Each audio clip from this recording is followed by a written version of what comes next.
everyone, and welcome back to my channel. And for those of you who don't know who I am, my name is Raquel and I'm a Vedic sidereal astrologer. I recently did a transit video for the month of April, telling you all how there are so many planets moving this month and the profound effect it's going to have upon our planet and our individual lives. And in that video, I mentioned the south and north node of the moon, Rahu and Ketu. Now, these two grahas or planets play a significant role in our world and in our individual lives, more specifically our destiny. And I realize that a lot of people don't have a good foundation of what Rahu and Ketu are. So I'm going to give you just a taste today, just a taste of how profound these mystical placements are in your chart.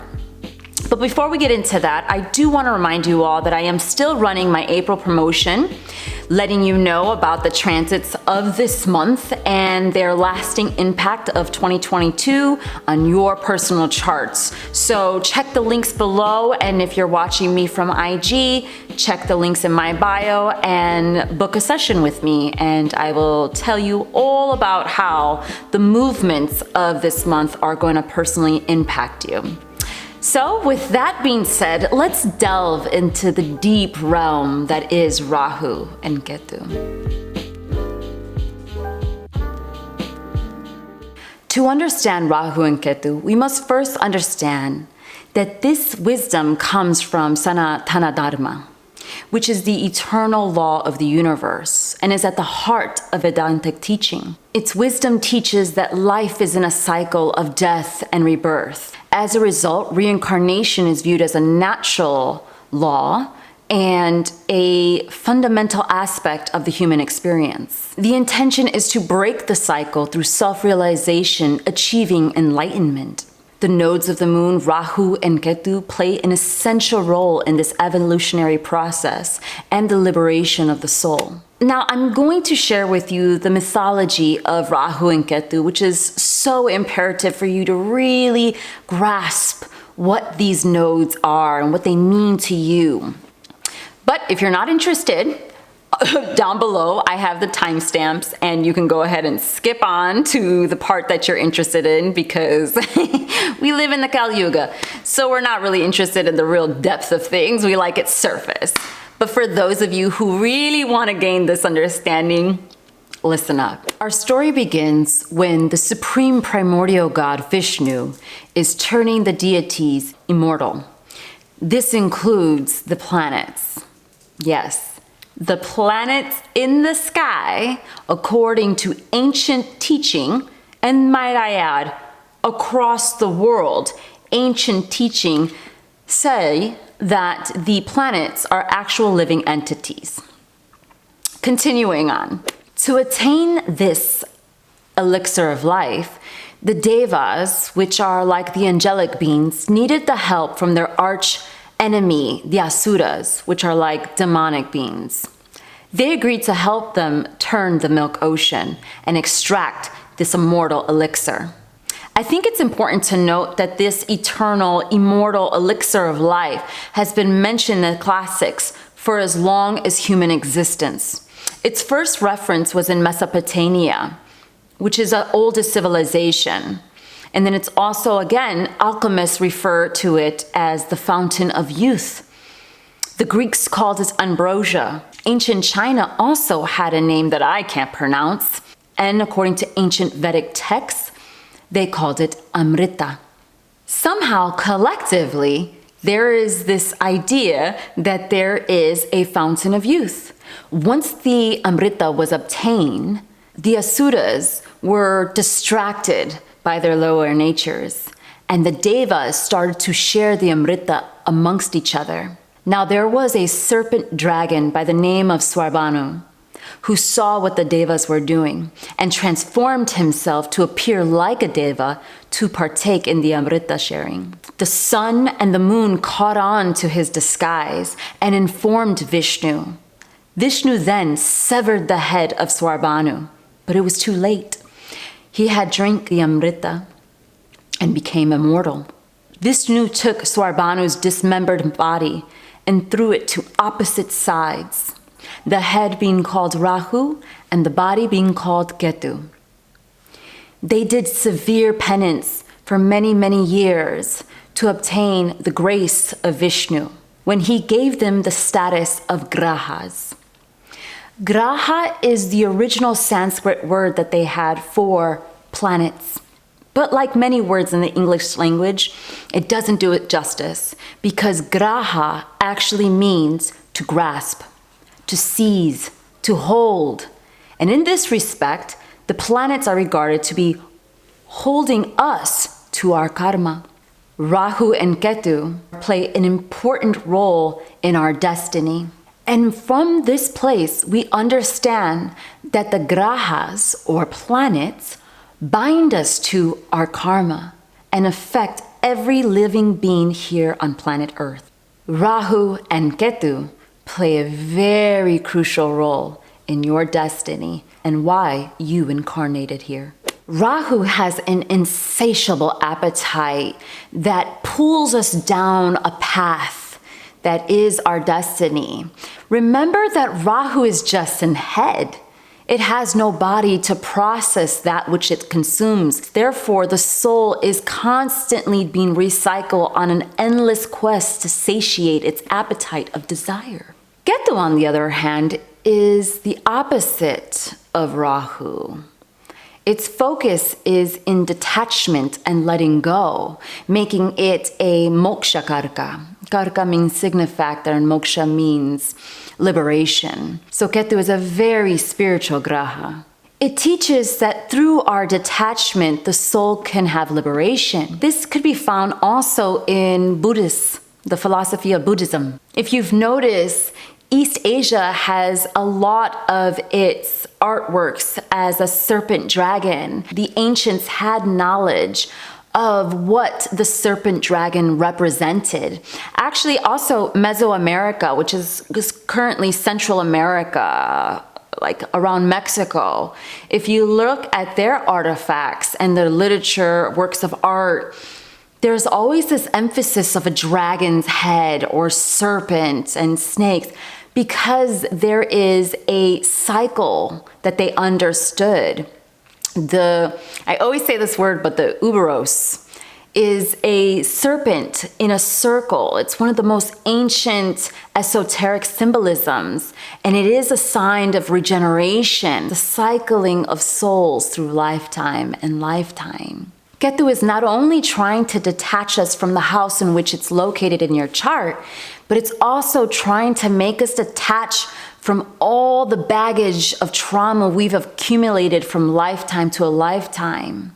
It is creating a false narrative in the subconscious parts of our minds. You ever met someone who has a phobia that didn't come from anywhere of this lifetime? Odds are you'll find it where their Ketu is.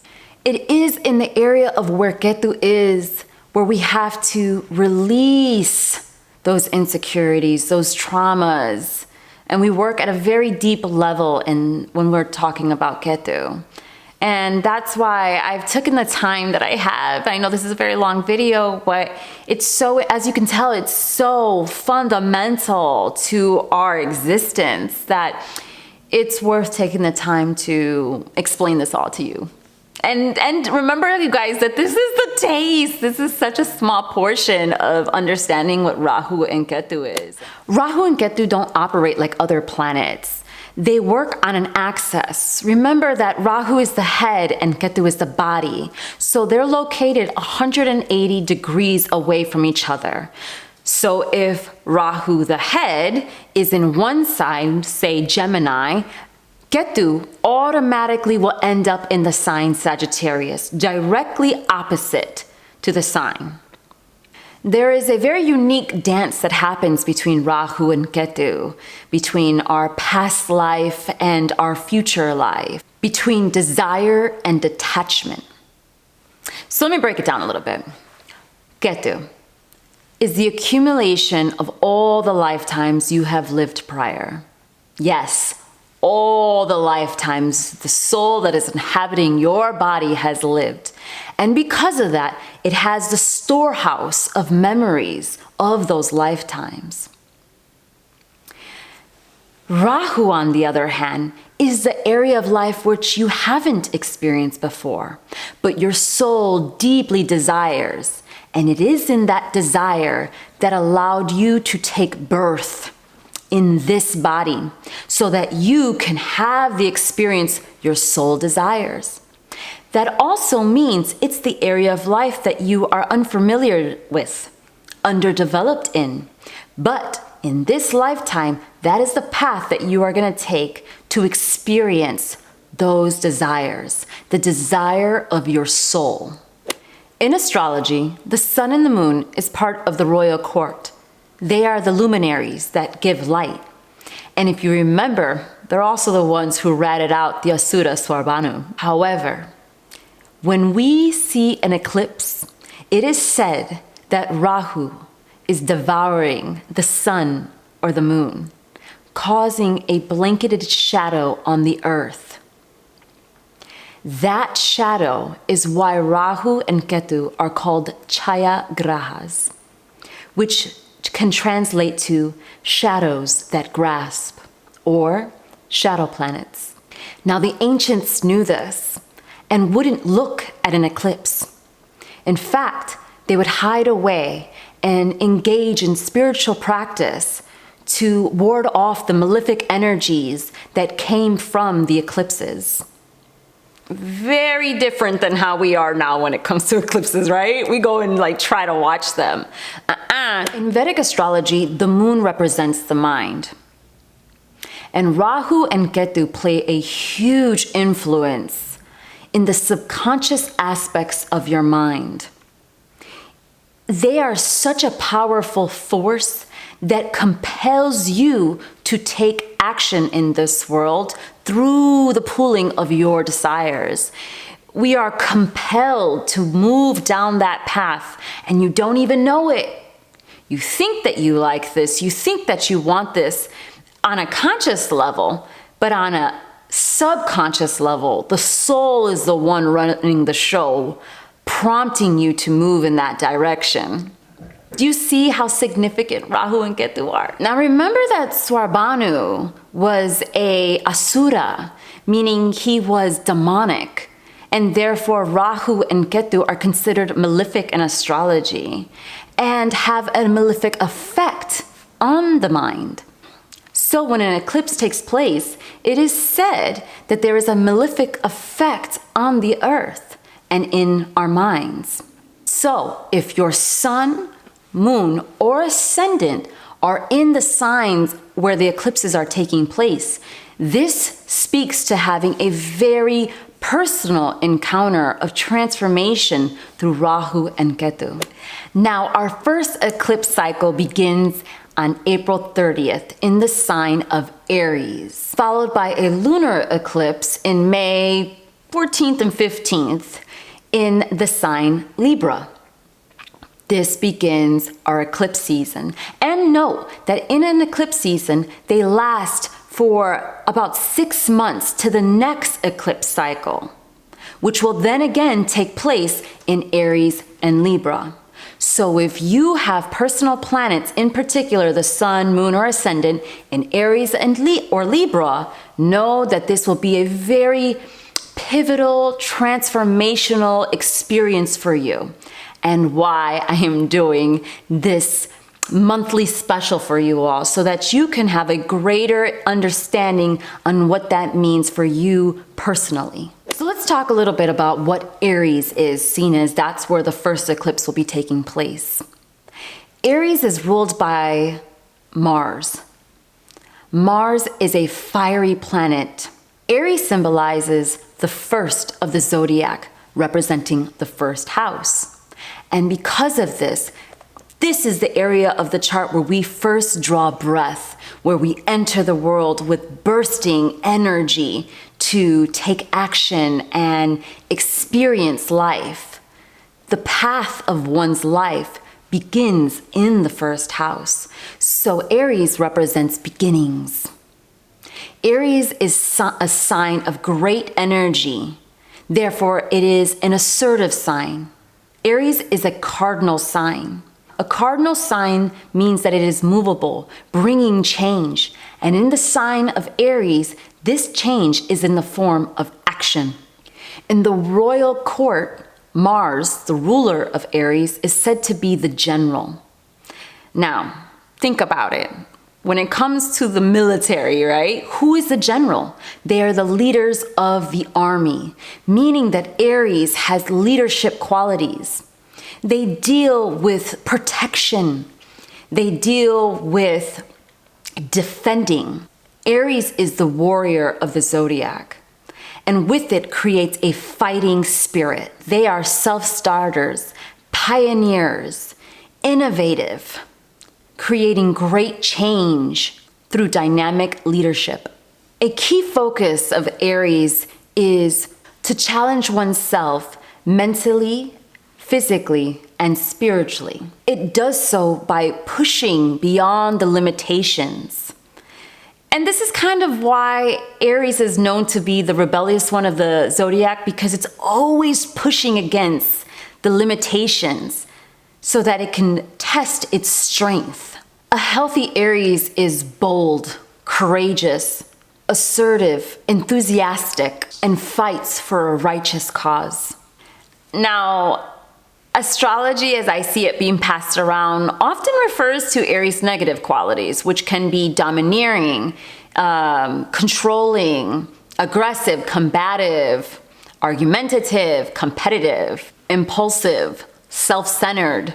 You know, there's a lot of qualities of Aries that are not so nice, but a healthy Aries is extremely powerful. Now, when a planet is in a particular sign, that means the nature of the planet is being expressed through the nature of the sign.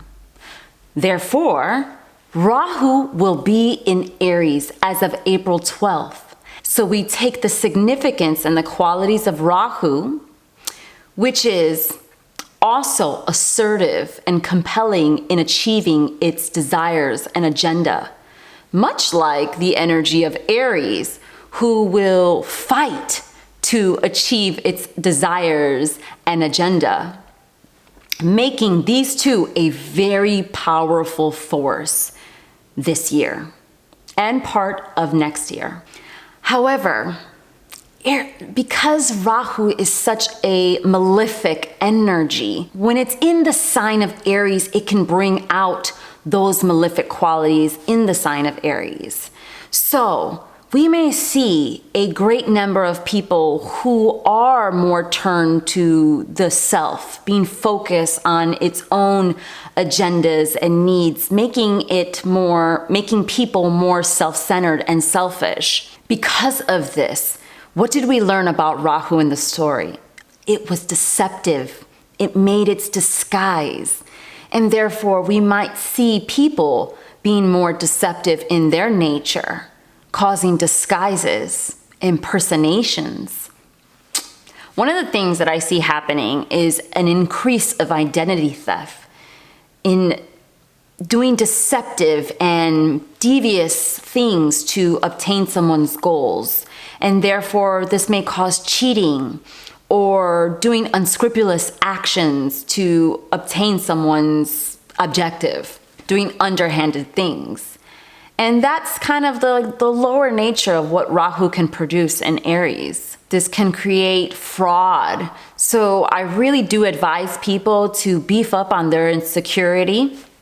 Security, Aries, military, police actually are known to have strong Aries position or Mars placements. So do that, because since it's going to be an increase, we might as well take the necessary precautions to protect ourselves. And this is also a caution to you to not cut corners, because we'll be more inclined to wanting the fast results.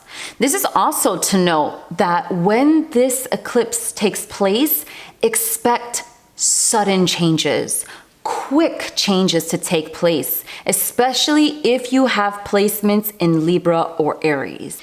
Now, on the positive side, Rahu in Aries can birth innovation, bring change and new ideas. If you're an entrepreneur, this is a great time to start your business because you'll carry with it that pioneering energy of Aries, that go-getter factor that you'll need to be an entrepreneur. Now, Rahu is an air element, and Aries carries the fire element. If you put air and fire together, you have a raging fire. And this speaks to more of that malefic quality that I've been talking about that we can see from people, just more aggressive, quick to snap, you know? And that's why it's very important to be aware of the energies, because if not, we're just looking at people like, yo, you're just tripping. And I don't know why. I'm tripping. I don't know why, you know, because it's this undercurrent of energy in our subconscious mind, and even more so for those of you who have placements in Aries. That raging fire can also manifest in one of the titles that Mars often gets as the god of war, and threats of war can also be on the table. Rahu in Aries is explosive, volatile, destructive. And remember that Rahu had its aim on obtaining that Amrita by any means necessary. Know that in Aries has a similar objective by any means necessary. And once again, it's important to be conscious of this. When we start to see our own nature starts to express itself, that the wheels start turning in our minds of the craftiness or the deviousness that we may find ourselves engaging in to obtain our objectives or goals, it's time to take a step back and pause before you act. Aries is known to be impulsive, so it's important to create more distance between your thoughts and action and pause and reflect, because we were going to be really quick on trying to get what we want, and we may be cutting people in the process, which in turn could damage our relationships and ourselves in the process. So I want to offer some ideas on ways to embrace this energy of Rahu in Aries. And a really big one is become disciplined. And one of the greatest ways I personally have found that you can cultivate discipline is through a spiritual practice, a sadhana, something that you do that connects you with the divine every day. And this can be in the form of meditation. It can be in the form of practicing a martial arts like Qigong or Tai Chi. Even martial arts. Martial arts is amazing and wonderful for harnessing that energy and practicing self-control and discipline. As I mentioned before, being mindful of your actions and how they are affecting other people in your life, the other relationships that you have in your life. Because one major thing we can see from this is this can be a major source of conflict in romantic relationships. Relationships, I'm going to get to it in a minute about the Libra energy, but relationships are a balance of two people. And Aries is really about itself. And as I mentioned, people can become more selfish, and that could be very disruptive to relationships. Use this Aries energy to help improve your health. So we can see that people can start fitness regimes and start eating healthier and really focusing on the body. Yes, this is going to generate a superficial quality, but to each their own. As I mentioned before, if you're an entrepreneur, this is a great time to start your business. However, I do caution, get yourself a reading to make sure that on your personal timeline, this is the best time for you to start a business. But in general, it's a good time to start something. Maybe you have a hobby or an interest that you've wanted to explore, but you never did. Good time to start. And last but not least, think of others. Consider others, because there is a strong propensity not to. So now let's discuss Ketu in Libra. Libra is ruled by the planet Venus. Libra, being the seventh sign of the zodiac, represents the seventh house. opposite Aries in the first. The first house is me, myself, my body. And directly opposite of that is the seventh house, which relates to us, our connection with other people. In particular, our connections with close, intimate relationships. This can be your best friend, this can be your manager, this can be your partner, your romantic partner. Libra is also a cardinal sign expressing movement and change, and it does so by generating ideas. Libra is an air sign which represents mental stimulation. Venus in the royal court is the counselor, the advisor, much like Jupiter. Its key focus is in balance, harmony, beauty, and connection with others. Now, a healthy Venus is interested in harmonizing their relationships, partnerships. Libra is a sign of charm, grace, beauty. It is dignified, polite. Libra is an air sign, making it analytical, great with ideas, optimistic, and it cares a lot about equality and justice, fairness. Remember that Libra represents the scales, and it's always balancing between the two. It's considered the peacemaker of the zodiac. So as you can see, the very nature that is Libra is quite contrasting to Aries, as it is its opposite sign. Now, an unhealthy Venus Libra energy can be actually argumentative, much like Aries. It can be critical, judgmental, superficial, indecisive, overly indulgent in food and drinks and intoxicants, sex, money, what it wears. You know, since Libra is about style and appearance and art, you know, how they appear in the world is very important. However, too much leaning on one side can make someone too much reliant on the external factor, not really caring about the internal, and this is that superficial quality I mentioned. It breeds a deep insecurity that seeks an external validation. Likewise, when Aries is unhealthy, it seeks to dominate others, to validate its strength and power. So you see how the unhealthy natures is no longer dependent on itself. It's seeking to extract that through usually the means of manipulation to gain that power that it doesn't see within itself. And this is a major issue with all the signs that have this unhealthy quality to it. So there's always a high and low vibration to each sign. It's just unfortunate that, you know, current social media always likes to make light and fun of these signs, and it sends a message to people as if that's the characteristic of its sign, and it's usually the lower natures of its sign. We're not really focused on the higher values that a sign can provide, and that's the really unfortunate part of the watered down astrology that it permeates, you know, West America, or the Western world, shall I say. Now, Ketu is a spiritual planet. It's actually called Moksha Karka, which is the signifactor of spirituality. Karka means signifactor, by the way. Okay. Ketu is a fire sign, and Libra is an air sign. But remember that Ketu is a more withdrawing, internalized energy, and therefore in Libra, it takes the quality of that sign and reflects upon itself. That air mixed with fire, what I like to say, creates an internal spark. We can gain deep spiritual wisdom through the sign of Libra when Ketu is there. It can teach us about what are healthy boundaries in our relationships.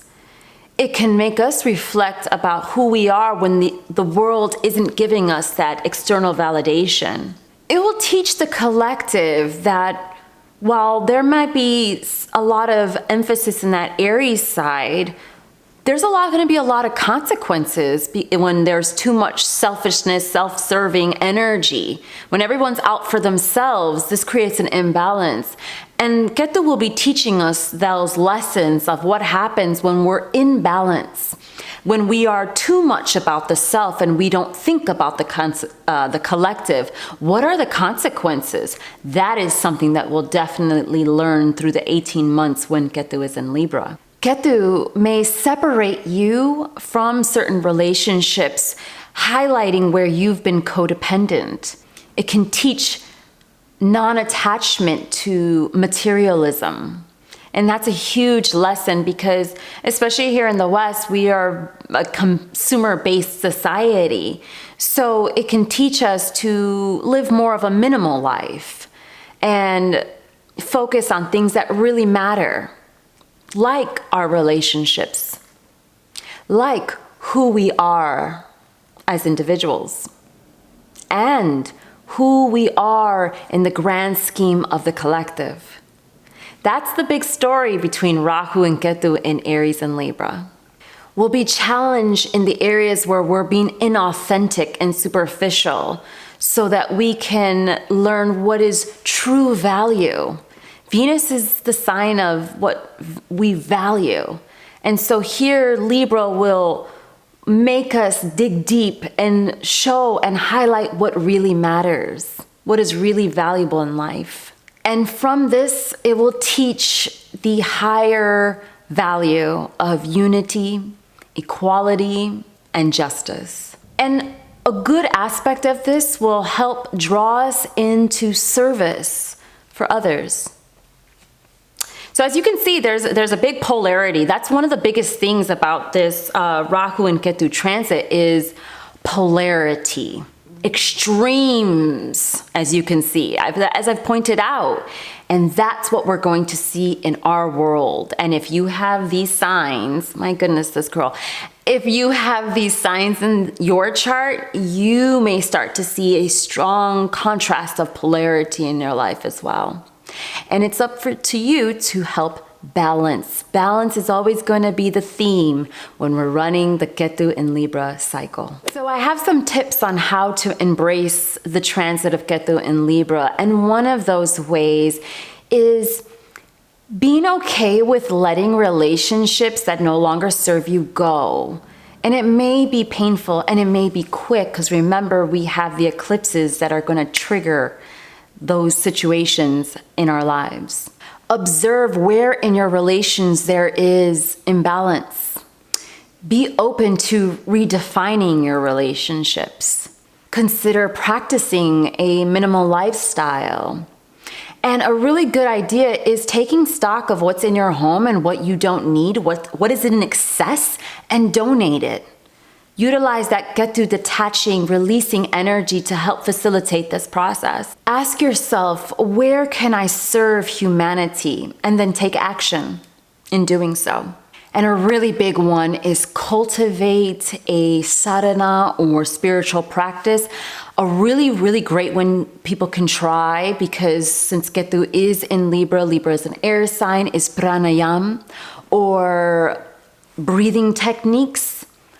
Try to learn and practice every day, just a little bit, building it up over time. And this is really going to help channel that energy so that it's not stagnant within us, causing the anxiety and frustrations. Read spiritual texts and scriptures. It's always such a great remedy whenever there is a malefic effect going on, but there's always a malefic effect going on. So it's really good to be rooted in truth. Take time for self-inquiry and self-exploration internal, because like I said, we're going to have a lot of that self-channeled energy through Aries. And a good healthy way to do that is through self-analyzing, self-reflection. That's a good way to channel this energy and maximize it. in a healthy way. Now, Rahu and Ketu together represent the Kundalini energy. And for anyone who has circulated through the spiritual community, the Kundalini energy is very heavily talked about. But it is said that Rahu resides at the base of the root chakra, coiled around it. And as one starts to awaken its consciousness, the serpent rises through each chakra, opening each one until it reaches the crown chakra where Ketu is. And that is where moksha is achieved, or enlightenment. It is when the two come together and harmonize their energy, where Rahu give up its desires, its endless quests, because once you find out that you're never going to be satisfied with your desire, that's why you can have something, you can have a desire, gain it, and another desire crops up. And over this cycle repeats. When have you ever just been so satisfied that you're like, I'm good in life, I don't need anything else? It's not what happens. It's only until we step into the space of Ketu. It's only until we finally have lived through enough Rahu where we're just like, enough. I'm never gonna get satisfied from this. That we then start to integrate the Ketu energy of detachment and letting go and releasing these false identities that our soul has been attached through trauma, the baggage collected. It's through the detachment and release that we're able to harmonize the energy and experience enlightenment. And they say that once you experience enlightenment, you are emancipated from this dimension and rise to higher states of consciousness, higher dimensions. Now, as shadow planets, Rahu and Ketu don't always reveal their full agenda. So it's very important that you seek an astrologer to have a greater understanding of what it's doing in your chart. Once again, why I've done the special promotion. But know that in your chart, as I've been saying, if your moon, sun, particularly the moon and the sun, because what does Rahu do? Devours it, which means that if you do have your sun or your moon in Aries or Libra, just be mindful that this Rahu and Ketu effect is very much a personal experience for you. The ascendant as well. It's indicating that you are going to have a very profound transformation, whether it is in your life or in your consciousness. But transformation is usually indicated if you do have any of these placements. And in particular, know that when the eclipse comes, see what degree the planets in Aries or Libra is in, because if they come within 5-7 degrees, that's when you know that time in which it comes close to those degrees, these events can start to unfold in your life, whatever your chart indicates your karmas are. But let's say that you're someone who doesn't have placements, any of the planets in Aries or Libra. You'll also want to check in the Vimshottari Dasha system, which is exclusive to Vedic astrology, and see if you're running the dasha of Rahu or Ketu as your Mahadasha or Antradasha, because then you too will have a personal experience through the nodes. And for everyone else, even if you don't have these signs, there will be Aries or Libra somewhere in the 12 houses that is your chart. And it's in that area where you can experience some change or transformation, or where your soul is leading you towards. And for that, once again, feel free to hit me up for a reading. You guys, that was a lot. And honestly, if you noticed, outside has gone through a lot of change in lighting. I've probably gone through a lot of change in lighting because you guys, it has taken me a very long time to get through this video. I knew it would because I am talking about a very profound esoteric topic. And so there is greater forces at hand that are involved in this. So I'm just so glad that I was able to do this. If you have questions, please comment below. I love continuing this conversation, and I was thinking of doing a live chat at the end of April. Tell me if you guys are into that. I want to have like a live discussion of the occurrences that have taken place in your life, the shifts and transformations, or maybe not transformations, but it's the onset, it's the triggering. And like I said, it's gonna be in Aries, so it's a quick, sudden change. And we'll start to see these things manifesting in the month of April. So I kind of wanted to talk about it. So tell me if you guys think that's a good idea, and I'll set a date where we can all come on a live chat and discuss about it further. So that's all I have for you guys. Thank you so much for watching, and yeah, I'm tired. So anyways, you guys, that's all I have for you. Until next time, take care and be well.